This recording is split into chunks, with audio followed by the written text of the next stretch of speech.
Էլեկտրական ցանցերը պետականացնելու նախագիծը խորհրդարանում հանրային ծառայությունները կարգավորող մարմնի ու էներգետիկայի մասին օրենքներում փոփոխություններով են նախատեսում իրագործել։ Իշխող խմբակցությունն է բերել օրակարգ, ոչ թե post factum, այսինքն խախտումներն արձանագրելուց հետո, այլ կանխարգելիչ միջոցառումներ ձեռնարկելու գործիք են ուզում տալ հանրային ծառայությունների հանձնաժողովի նախագահին, որ կարողանա վարույթ հարուցել։ Հանրային հատուկ կարևորության ոլորտում ավելի արդյունավետ է կանխարգելել համակարգի կոլապսը կամ հետագայում վերացնել դրա հետևանքները։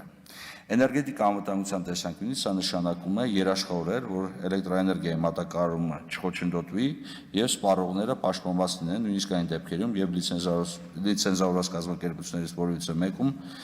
լուրջ խախտումներ են արձանագրվում։ Իշխանության ներկայացուցչին ընդդիմության հարցերը շատ են, բայց ընդհանրություններ ունեն, առանցքայինը ժամանակի մասին է, երբ քաղաքացիական պայմանագիրը հասկացավ, որ մեր երկրին այսպիսի օրենք է պետք, բաժանորդների իրավունքները պաշտպանելու հարց կա, ինչու հիմա։ Մեծ երբ հասկացաք, որ պետություն կա պետության ներսում։ Այն պահին, երբ որ Սամվել Կարապետյանը Էջմիածնում հայտարարեց, որ ինքը հայ առաքելական Սուրբ եկեղեցին պաշտպանելու է իր ձևերով, այդ ժամանակ հասկացաք։ Այո, ժամանակավրեպ նախագիծ է, ուշացրել ենք իշխանական Վարդանյանը ընդդիմադիր պատգամավորին այսպես է արձագանքում, բայց չի համաձայնում իր ներկայացրած նախագիծը Սամվել Կարապետյանի հայտարարության հետ կապելուն։ Այսքան այս կոլապսի մասին, որ խոսում եք, ցես բերել եք, ֆիքսվել եք մենակ հեծի վրա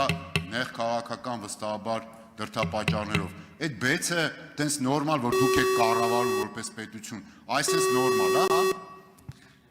Չէ, բայց դրա պատասխանատվությունը կրում է պետությունը։ Ընդդիմությանն այնուամենայնիվ չի համոզում Վարդանյանը, ընդդիմադիր պատգամավորները դեպքերի հաջորդականությունն են իրար կողքի շարում, վերլուծում, եզրահանգում։ Թեև օրվա թնջուկի կենտրոնում հեծի շուրջ ստեղծված իրավիճակն է, սակայն ակնհայտորեն այս ամենն ուղիղ կապ ունի իշխանության Մայա Թորի դեմ հրահրած անարժանապատիվ պատերազմին եւ նրա սատարման դիրքերից հանդես եկողներին։ Այս հանձնարարականը եղել է մայիս ամսին, մայիսի 21-ին ենթադրաբար։ Հիշեցնում եմ Սամվել Կարապետյանը իր հանրահայտ հայտարարություն արել է հունիսին։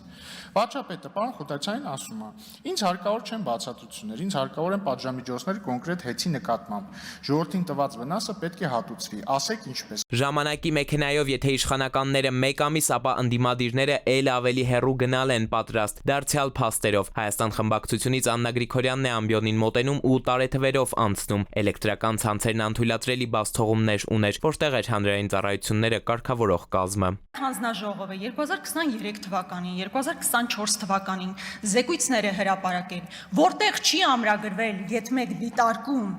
մեկ դիտարկում, որը կարող է հանգեցնել լիցենզիայի կասեցմանը, չկա նման բան։ Ավելին եղել են աուդիտորական